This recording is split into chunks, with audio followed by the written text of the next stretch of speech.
العلم هو النور الهادي والمفتاح لكل الخير من يريد الله به خيرا.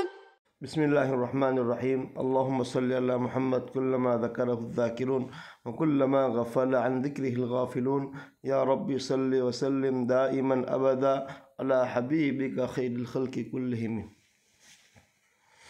عزیز طلباء اعظام، آج کے سبق سے نماز کی شرائط کا بیان شروع ہو رہا ہے۔ فرائض کے اندر دو چیزیں ہوتی ہیں، ایک ہوتی ہے شرط اور ایک رکن۔ شرط یہ فرض کے شروع کرنے سے پہلے جو ضروری ہے اسے شرط کہتے ہیں، اور جو فرض کے شروع کرنے کے بعد ضروری ہے اسے رکن کہتے ہیں۔ مثال کے طور پر نماز کے شرائط میں پاکی ہونا، قبلہ رو ہونا، یہ تمام نماز کا وقت ہونا، یہ تمام کے تمام چیزیں نماز شروع کرنے سے پہلے ہیں، لہذا اسے شرط کہیں گے۔ اور نماز شروع کرنے کے بعد تلاوت کرنا اور رکوع سجدہ کرنا، یہ نماز کے شروع کرنے کے بعد ہے، اسے رکن کہیں۔ چند چیزیں جو کہ نماز کی حقیقت میں تو داخل نہیں، لیکن نماز کی صحت کا مدار ان پر ہے، اس حیثیت سے اگر ان میں سے ایک بھی فوت ہو جائے تو نماز صحیح نہ ہوگی۔ نماز کی صحت ان چیزوں پر ہے، لہذا ان میں سے اگر ایک شرط بھی فوت ہو جائے تو نماز نہ ہوگی۔ اور ان چیزوں کو شروط صلاۃ سے تعبیر کیا جاتا ہے، اور ان کی مقدار 6 ہیں۔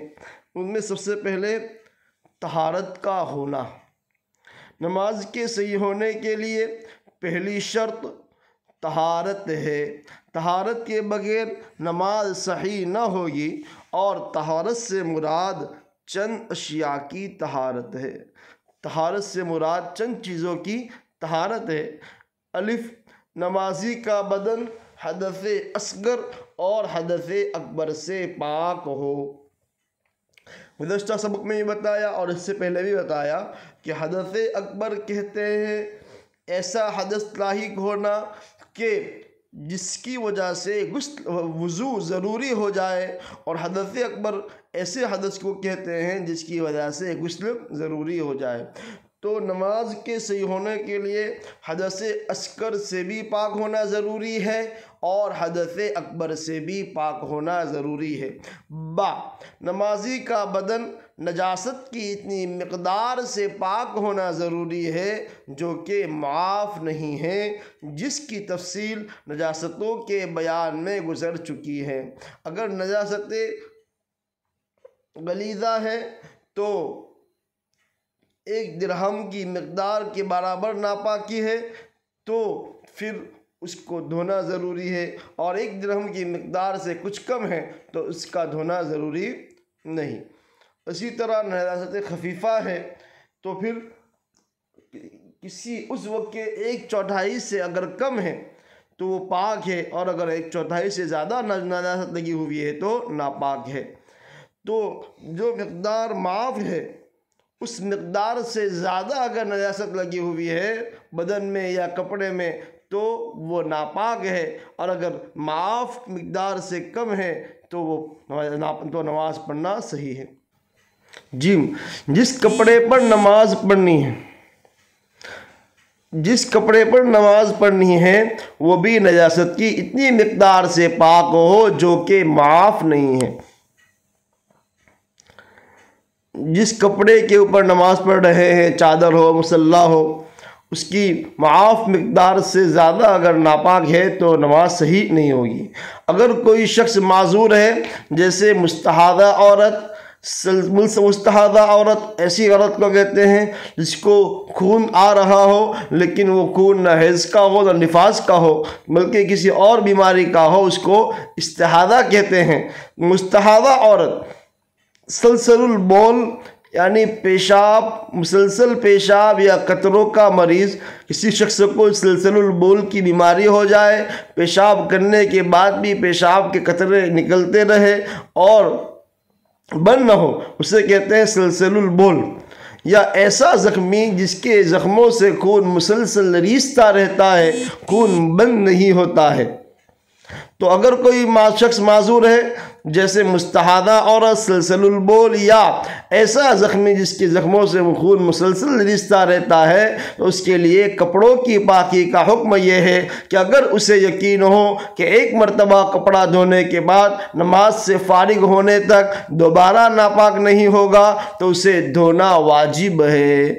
اگر کوئی بیمار آدمی ہے جس کو مسلسل ناپاکی لگ جاتی ہے، اگر اسے یقین ہو کہ میں اگر ایک مرتبہ کپڑے کو پاک کر نماز سے فارغ ہونے تک پاک رہوں گا، میرے کپڑے پاک رہیں گے، تو اس کے لیے پاک کرنا ضروری ہے۔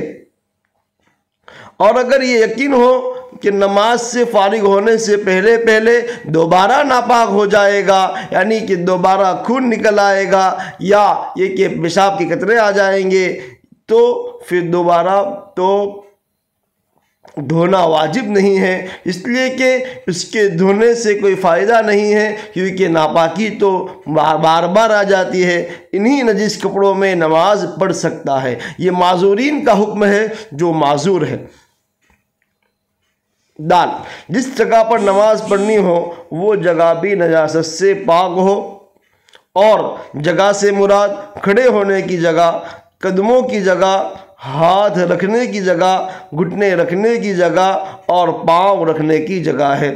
جس شخص کے پاس نجاست زائل کرنے کے لیے کوئی چیز نہ ہو، وہ شخص نجاست کے ساتھ نماز پڑھے اور نماز کا اعادہ بھی نہ کرے۔ اگر سفر میں ہے یا ایسی جگہ ہے جہاں اس کو پاکی حاصل کرنے کے لیے اس کے پاس کوئی چیز نہیں ہے، تو انہی ناپاک کپڑوں میں نماز پڑھ سکتا ہے۔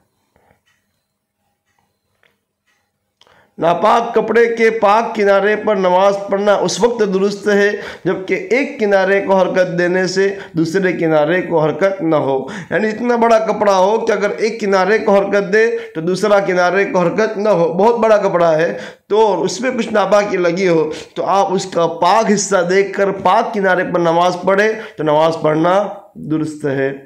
السلام عليكم، لا تنسوا الاعجاب بالفيديو والاشتراك في القناة تشجيعا لنا لنستمر بنشر المزيد إن شاء الله.